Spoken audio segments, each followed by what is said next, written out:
Alain Bourreau. Oui, il faut ajouter aussi c'est plus qu'une circonstance, c'est le facteur de la durée dans ces sièges de pouvoir. Les archevêques, sauf exception, durent longtemps, beaucoup plus que les différents rois qui se détrônent. Ils sont beaucoup plus difficiles peut-être à détrôner, si je puis dire, puisqu'ils sont élus canoniquement, et Flodor insiste beaucoup là-dessus, et quand on veut changer d'archevêque en cours de carrière, c'est une affaire difficile et complexe. Et simplement en lisant la suite de ces lettres, on voit des archevêques qui perdurent et des puissants qui passent. Et donc je crois que c'est un élément essentiel, en dehors de la qualité propre des prélats. Ceci est très important, et c'est un de ces facteurs, disons-le, de l'histoire qui ont été trop négligés, que la nouvelle histoire, par exemple, entre guillemets, a peut-être considéré comme un peu trop anecdotique, qui est la durée de la vie, ou en tout cas la durée au pouvoir des hommes de pouvoir, que ce soit dans l'Église et dans l'État, et sûrement ceci est très important. Alors, Michel Roucher et Alain Bourreau viennent de nous fournir la transition avec la suite. Alain Bourreau, parce qu'il nous a parlé de la longueur de l'épiscopat de ces archevêques. Or, le suivant, Séulf, ne fait que passer de 922 à 925. Peut-être a-t-il été empoisonné. Et ensuite, Michel Rouche nous l'a dit, on entre dans le temps des troubles. Et là, c'est quelque chose, vous l'avez bien montré, qui est essentiel, parce que l'événementiel compliqué, cette histoire chaude qui se produit à Reims autour du siège archiépiscopal, est tout à fait fondamentale, et pour comprendre le temps, et pour comprendre la manière de Flodoard. Alors, en gros, qu'est-ce qui se passe? Nous ne pouvons malheureusement pas entrer. Vos lecteurs liront ça passionnément dans votre livre. J'ai dit tout à l'heure qu'il y avait, depuis 888, conflit entre deux familles royales, et Flodoard va vivre, j'allais dire douloureusement, ce conflit entre deux familles royales et se poser constamment la question, mais qui est le roi légitime? Et bien de même, il va vivre encore plus tragiquement, de 925 à 948, le conflit entre deux archevêques. En 925, en effet, est élu un tout jeune archevêque dans des conditions politiques très scabreuses, disons. C'est un archevêque âgé de 5 ans, poussé par son père, le comte Hugues de Vermandois. Il reste sur le trône épiscopal jusqu'en 931, où le roi impose un moine nommé Artaud, qui reste sur le trône épiscopal pendant 10 ans, puis Hugues revient, et en 946, on a finalement deux archevêques concurrents qui ont l'un et l'autre des titres à prétendre au siège archiépiscopal, qui ont été l'un et l'autre reconnus par le pape, et j'allais dire, Flodoard ne sait plus à quel archevêque se vouer. Et c'est donc dans ce contexte extrêmement difficile qu'il écrit son histoire, et en écrivant son histoire, il va chercher des réponses aux grandes questions qu'il se pose. La question du roi, je l'ai dit tout à l'heure, mais la question aussi, mais qu'est-ce que l'archevêque? Qu'est-ce qu'un véritable archevêque? Quels doivent être ses liens avec Rome, avec la papauté? Quels doivent être ses liens avec ses évêques suffragants? Quels doivent être ses liens avec son peuple? Et donc, il y a, j'ose dire, une angoisse existentielle de l'historien Flodoard abordant l'histoire ancienne de son Église dans ces années 948-952. Oui, double angoisse, l'angoisse de l'historien, l'angoisse du prêtre.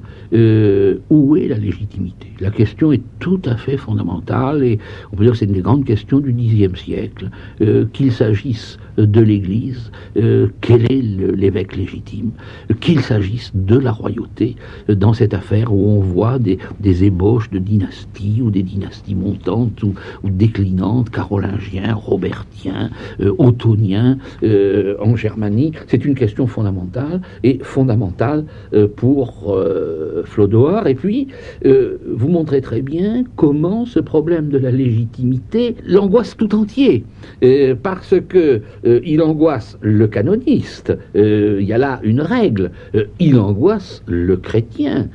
À qui Dieu a-t-il donné la légitimité? Michel Rouche, vous qui êtes un des grands historiens de l'époque mérovingienne, de l'époque carolingienne et au-delà, un enfant de 5 ans qui devient archevêque, ça ne vous gêne pas? Si, énormément. Étant donné que le concile de Néo-Césarée, puis le concile d'Agde de 506 a fixé l'âge de l'ordination sacerdotale et épiscopale au minimum à 30 ans, et que par conséquent, ce règlement, à ma connaissance, n'a pas été aboli à l'époque carolingienne. Donc, Flodoard sait pertinemment que cette ordination, même à 20 ans pour Hugues, ou les ordres mineurs à partir de 5 ans, tout cela est totalement contraire au droit canon. Et de plus, il le sait encore mieux, puisqu'il a lu la vie de Saint-Rémy par Hincmar, et que Hincmar souligne, dans le cas de Saint-Rémy, que Saint-Rémy était absolument désolé parce qu'on le propulsait littéralement de force à l'épiscopat à 22 ans. Et que ce n'est que par un miracle qu'il a fini par accepter d'être promu évêque. Alors là, est-ce que, à travers ce fait quand même assez ahurissant, pour nous en tout cas, il n'y a pas le problème plus général, dont Michel Saut parle très bien, mais qui je crois vous intéresse particulièrement, les silences de Flodoard?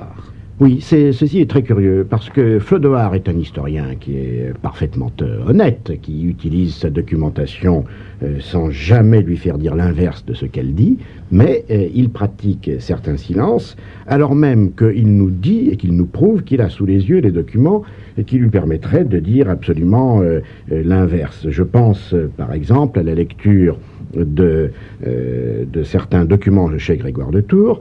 Grégoire de Tours, quand il utilise des ouvrages hagiographiques, affirme certains faits froidement, et les mêmes faits, lorsqu'il les reprend dans l'histoire des Francs, Grégoire de Tours ajoute à chaque fois, et c'est là où on voit que Grégoire de Tours a la technique de l'historien, il dit ferture, traditure, ut fama publica refert, à ce qu'on raconte, à ce qu'on m'a dit. À chaque fois, Grégoire de Tours introduit un petit doute. Eh bien, là où il y a un doute chez Grégoire de Tours, Flodoard passe. Michel Saut. Je ne suis pas sûr que le ferture signifie le doute. Mais c'est un autre débat.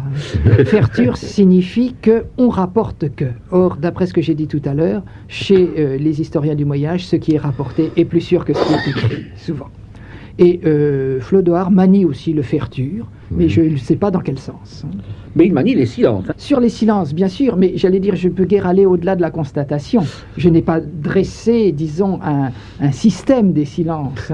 Je ne peux pas faire une théorie des silences chez Flodoard. J'ai essayé de les inventorier. J'ai quelquefois supposé que des dossiers lui avaient échappé. J'ai montré ensuite que non. Et que finalement, il a, en effet, ses silences sur certaines choses, mais je n'arrive pas à démontrer qu'il y ait systématiquement silence sur tel ou tel point. Donc, ça reste pour moi, sans doute, il y a encore à travailler sur cette question. La part de mystère à laquelle se heurte l'historien. Alain Bourreau, vous qui avez écrit ce beau livre que nous avons présenté au lundi de l'histoire sur la papesse Jeanne, sans doute ça ne vous étonne pas, cet enfant de 5 ans là, qui devient archevêque. Oh, si, tout à fait. Mais je voulais revenir sur effectivement la question du jeune Hugues, enfin qui a grandi en étant évêque. Parce que Flodoard n'est pas totalement silencieux, loin de là, sur Hugues.